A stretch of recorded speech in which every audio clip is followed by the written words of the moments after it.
입주장 명단 구하는 방법. 입주장을 시작하려면 필수적으로 명단이 필요합니다. 유튜브 댓글을 보면은 명단을 어떻게 구했는지에 대해서 궁금하신 분들이 많고 문의를 메일을 정말 많이 보내주시기 때문에 영상을 오늘 촬영하게 되었습니다. 첫 번째로는 이제 사전 점검 명단이 있거든요. 그래서 가장 쉽게 구할 수 있는 명단이 사전 점검 명단입니다. 사전 점검이란 입주일 약 한 달 전 분양받은 호실의 하자를 점검하는 날입니다. 처음으로 분양받은 사람들이 자기 집을 볼 수 있는 날이기 때문에 굉장히 많은 분양자분들이 이제 방문을 하는 날이죠.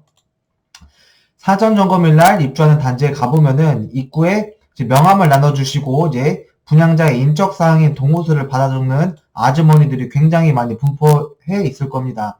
그래서 이렇게 받은 분양자의 인적 사항을 이분들이 이제 부동산에게 개별적으로 이제 판매를 하는 것인데요. 가격은 약 보통 한 10에서 30만 원 정도 사이라고 보시면 되시고, 단지의 세대수 또는 그 단지에서 받은 인적사항 수에 따라서 금액이 좀 바뀌기도 합니다.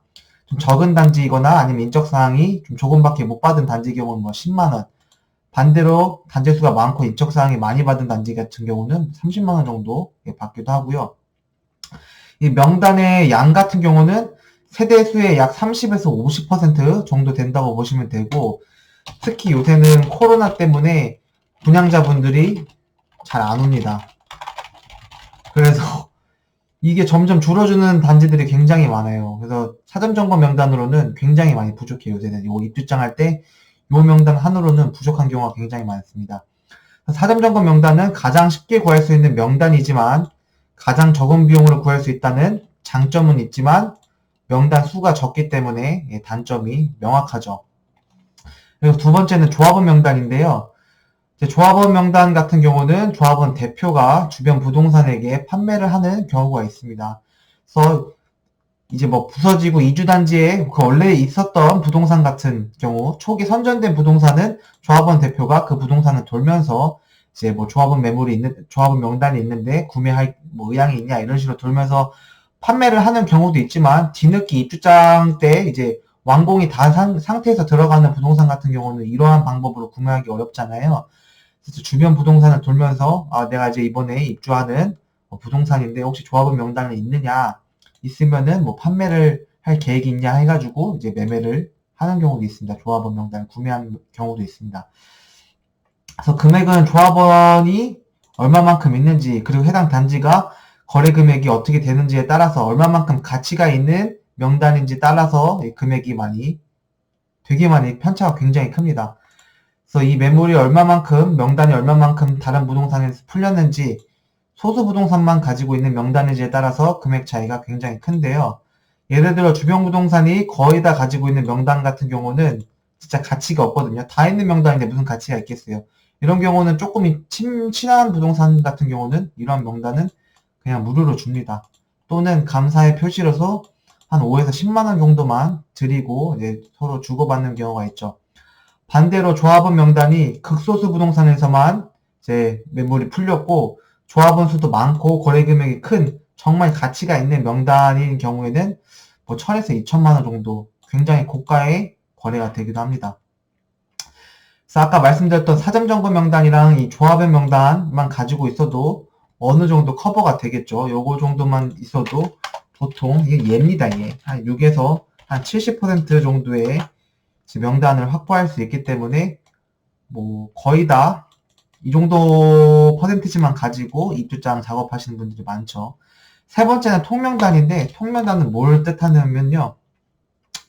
모든 세대의 정보가 있는 정말 가치 있는 명단을 통명단을 뜻합니다. 즉 모든 세대라고 하면은 100%, 1000세대라고 하면은 1000세대 매물이 다 있는 거죠. 그럼 굉장히 가치가 있는 겁니다. 그래서 통명단은 정말 가치가 높은 명단이기 때문에 통명단 구하기가 굉장히 어려워요. 그래서 보통 입주단지에 한두 부동산만 가지고 있는 경우가 있고 또는 아무도 없는 경우가 있습니다. 그만큼 굉장히 통명단을 구하기가 어렵고요. 근데 가끔 이제 해당 단지가 정말 인기가 없는 단지가 있을 수가 있어요. 그런 경우는 임대차 맞추기가 어려웠기 때문에 시행사나 분양사 쪽에서 이제 그 분양받으신 분들에게 임대인 분들에게 왜 이렇게 임대차가 안 맞춰지냐 이런 컴플레인을 받을 수가 있어서 주변 부동산에서 주변 부동산에게 이 명단을 뿌리는 경우가 있습니다. 그래서 이렇게 쉽게 뿌려진 명단 같은 경우는 정말 이제 가치가 없는 명단이고요. 이런 명단이 아닌 경우에는 정말 이 통명단 구하기가 정말 어렵습니다.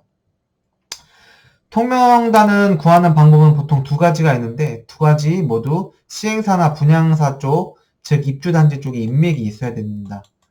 경험한 바로는 이제 분양사 직원으로 들어가서 분양 작업을 다 하고, 이제 분양이 끝날 때쯤 이제 이 명단을 가지고 퇴사하여 부동산 창업하시는 분들도 있고요. 또는 이제 분양사나 시행사 쪽에 인맥이 닿아서 그분들에게 어느 정도 일정 수고료를 드리고 이제 요 명단을 받는 경우도 있습니다. 보통 입주장을 처음 하시는 초보분들은 이러한 인맥 닦기가 굉장히 어려서 통명단 구하는 것은 거의 불가능하다고 보시면 되시고요. 너무 쉽게 자기가 통명단을 구했다고 하면은 이 명단은 아까 제가 위에서 말씀드린 것처럼 시행사에서 일부러 임대차를 빠르게 맞추기 위해서 뿌린 명단이라고 생각하시면 됩니다. 그래서 결론을 말씀드리자면은 통명단은 정말 구하기 어렵고요. 몇 천만 원에서 많게는 1억을 주고 거래되기도 합니다.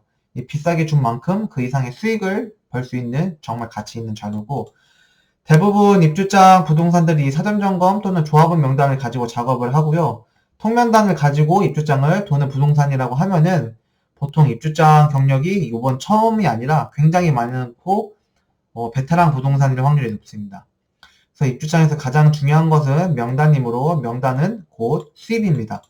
마지막으로 말씀드리고 싶은 것은 명단을 어떻게 구했던 그런 건 중요하지 않고 어찌됐든 개인정보를 공유를 한다는 것은 불법일 수도 있거든요. 그래서 문제가 굉장히 많이 발생할 수 있는 여지가 있어서 항상 조심해야 됩니다.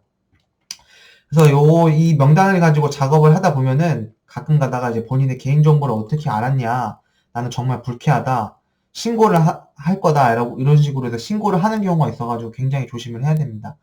개인정보 명단을 작업하는 것은 문제가 될 여지가 굉장히 많기 때문에 항상 이런 거래는 조심을 해야 되고 명단 작업을 할 때도 굉장히 조심을 해야 됩니다. 그래서 다음에도 또 좋은 정보를 통해서 여러분들께 한번 만나 뵙겠습니다. 그리고 좋아요와 구독이 무료입니다, 여러분. 그렇기 때문에 여러분들에게 도움이 많이 되었다고 하면은 좋아요, 구독 꼭 좀 부탁드리겠습니다. 감사합니다.